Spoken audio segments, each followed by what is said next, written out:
Et salut à tous, Sacha pour blogdesacha.com. Aujourd'hui on se retrouve pour faire le test du Nikon One J2. Le Nikon One J2 c'est le tout dernier hybride de la gamme Nikon. Je vais pas faire un test on va dire très poussé, professionnel, on va parler beaucoup de technique, de la photo, etc. Un test d'un simple utilisateur qui a voulu simplement prendre des photos. On va voir ce que ça donne, c'est parti. Donc nous revoilà pour faire le test un peu aspect extérieur de l'appareil, on l'allume, enfin on l'a déjà allumé, puis on ira faire un tour à l'intérieur. Donc déjà on va l'éteindre, voilà, donc pour l'éteindre on referme l'objectif, ça c'est pas mal. On y reviendra sur cette fonction après. Donc du coup, Nikon en face ça donne ça, le Nikon One J2 il donne ça, donc avec deux micros ici et ici, voilà. Ici donc on a l'objectif 10-30 fourni de base, là le bouton pour changer l'objectif, voilà. Si on regarde sur le dessus on a le flash qui s'ouvre avec ça, comme ça, voilà, donc vous voyez. Ici on a, je sais pas ce que c'est, ça doit être un second micro ou le haut-parleur, j'en ai aucune idée. Ici une petite diode et un bouton on-off, voilà. Vous avez le déclencheur, le bouton pour la vidéo, super. Ici sur la tranche vous avez le port mini USB et HDMI, rien de très intéressant, enfin rien de très original plutôt, c'est pareil partout. Ici vous avez toute la face avec tous les boutons, la molette de réglage, une molette pour naviguer dans les menus, ce que je préfère et ce qui se fait de plus en plus sur les appareils photo. Ensuite, vous trouvez donc la griffe, enfin la visserie pour le trépied. Ici à l'intérieur, hop, ça s'ouvre et vous avez batterie plus carte SD. Oui, c'est des SD dedans. Puis rien d'intéressant, de très intéressant sinon. Voilà, des boutons, fonctions, etc. Voilà, on va l'allumer. Donc pour l'allumer, vous avez deux solutions. Soit vous appuyez sur le bouton on-off, logique. Soit vous appuyez ici et vous tournez. C'est ce qu'on va essayer de faire. Voilà. Hop, voilà. Et là, il s'allume. Alors l'appareil, il est là, il affiche tout. Là, je suis en mode vidéo, mais on va le remettre en mode photo. Hop. Donc en mode photo automatique, rien à dire. Tout ça se passe très bien. On veut du flash, on l'ouvre. On le veut pas, on le ferme. Rien à dire, tout marche très bien. Tout est bien fait. Les photos qui sortent sont relativement jolies, des fois un peu ratées en mode quand on est en intérieur et que le sujet bouge. Les photos ont tendance à être un petit peu ratées et floues, ce qui est un peu dommage, je vous montrerai des exemples. Mais voilà, c'est ça qui est un peu dommage, mais sinon, les photos ressortent relativement bien de ce mode automatique. C'est peut-être la meilleure chose qu'il y a dans cet appareil. Pour le reste, on aura un mode créativité, juste ici, voilà. Est-ce qu'il va se rallumer? Ouais, voilà. On a un mode créativité qui est en fait le mode manuel, qui est en fait aussi le mode où on va retrouver donc le PSAM, donc priorité, ouverture, vitesse, etc. Paysage nu, etc. Tous les effets qu'on peut appliquer à nos photos pendant la prise sont ici en fait, dans le menu fonction de créativité. Voilà, créativité, donc un très gros problème pour le mode manuel, c'est que tous les réglages ne peuvent pas s'effectuer à partir des boutons ici, ce qui est très dommage. En fait, le problème, c'est qu'on est obligé de retourner dans les menus ici, et encore, c'est jamais possible, parce qu'il y a toujours une fonction qui est activée qui fait qu'on peut pas tout modifier, notamment pour l'ISO, pour la sensibilité, etc. Quoi d'autre? Pour la mise au point, aucune mise au point au niveau de l'objectif direct, ce qui est relativement dommage en fait, parce que... Excusez-moi.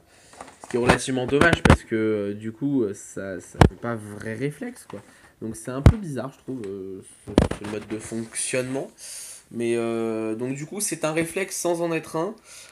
C'est un petit peu bizarre, donc c'est vraiment un hybride qui est mon sélecteur de photo optimisé en fait, c'est ce qui passe dans la pub quand vous appuyez et il appuie en fait avant que vous preniez la photo en fait, il déclenche et il prend plusieurs photos et il vous sélectionne la meilleure en fait. Enfin, vous devez sélectionner la meilleure. En gros, c'est ça le principe, c'est ce qu'ils mettent en avant dans la pub, mais qui n'est pas du tout mis en avant dans l'appareil. Vous avez ça, l'instant animé. Alors l'instant animé, c'est bien comme fonction, mais ça pourrait être beaucoup mieux en fait. C'est pas poussé comme beaucoup de fonctionnalités dans cet appareil. L'instant animé, donc en fait, c'est simple. Vous prenez une photo, vidéo, c'est un peu bizarre. Sur l'appareil photo, ça sort super bien, voilà.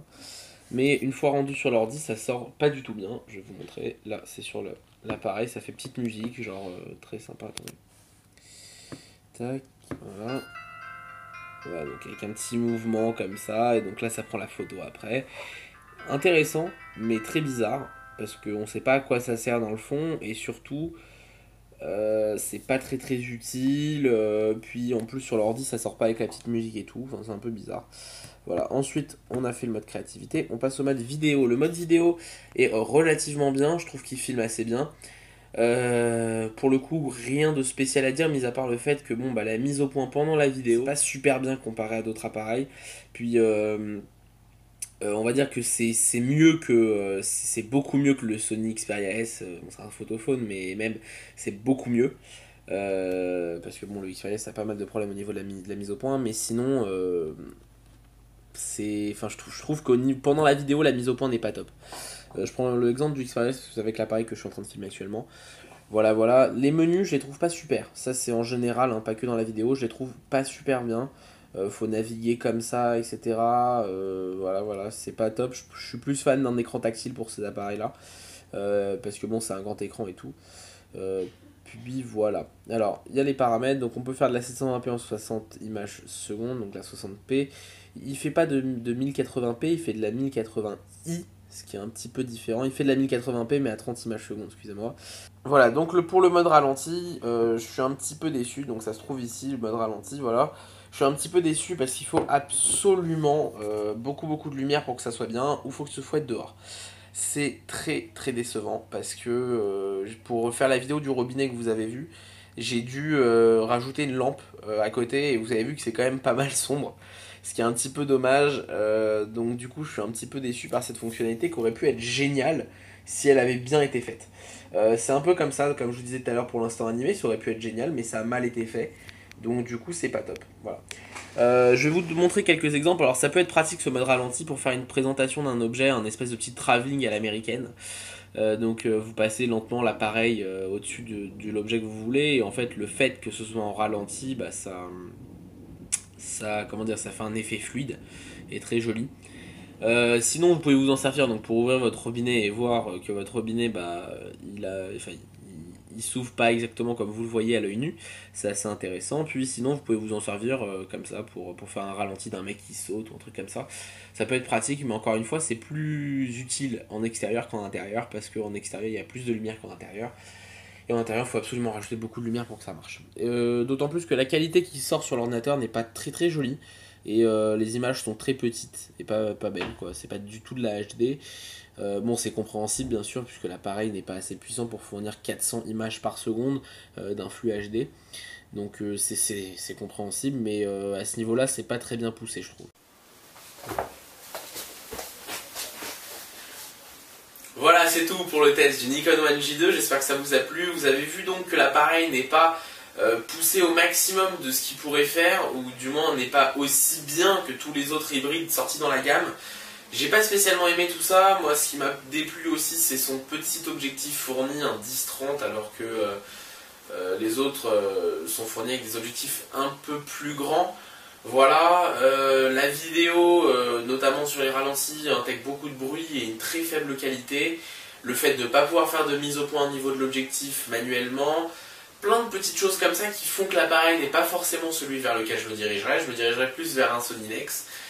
Qui offre pas mal de possibilités en mode manuel, pas mal de possibilités entre guillemets professionnelles qui permettent de tout modifier et tout. C'est vrai que ça paraît bête, mais commercialement, une personne même qui va prendre des photos uniquement en mode automatique préfère avoir toutes les fonctionnalités pour pouvoir prendre des photos en mode professionnel ou en mode entre guillemets manuel. Enfin, entre guillemets professionnel en mode manuel. Voilà, c'est toujours comme ça. Le mode créativité donc me plaît pas trop. J'aurais plus tendance à me tourner vers d'autres appareils légèrement plus chers et avec un peu plus de fonctionnalités. Au niveau de l'autonomie, j'ai pas eu de problème, je l'ai utilisé pendant donc 2 semaines et je n'ai eu aucun problème au niveau de l'autonomie. Elle tient très bien, j'ai pris des photos tous les jours, j'ai eu à le recharger à peu près tous les 4 jours, ce que j'ai trouvé pas mal en ayant pris des photos tous les jours. Voilà, l'appareil est donc fourni avec une batterie forcément, il n'est pas fourni avec une carte SD. Son petit tour de cou que vous avez vu notamment dans le test vidéo et le petit cache avant pour l'objectif, ce qui est un petit peu dommage, il n'est pas attaché, du coup il se perd très facilement, j'en ai fait l'expérience, je l'ai perdu plusieurs fois, mais bien sûr je l'ai retrouvé. Voilà, c'est tout, merci à tous d'avoir suivi ce test, j'espère que ça vous aura plu, j'espère qu'on pourra aussi faire d'autres tests d'appareils photo ou bien de caméscope comme vous voulez, il suffit de me proposer. et si ça vous intéresse, voilà. C'est tout, merci beaucoup, c'était Sacha pour blogdesacha.com, on se retrouve très vite pour un autre test d'un appareil photo, d'un smartphone, d'une tablette ou de n'importe quel autre produit high-tech. Ciao ciao.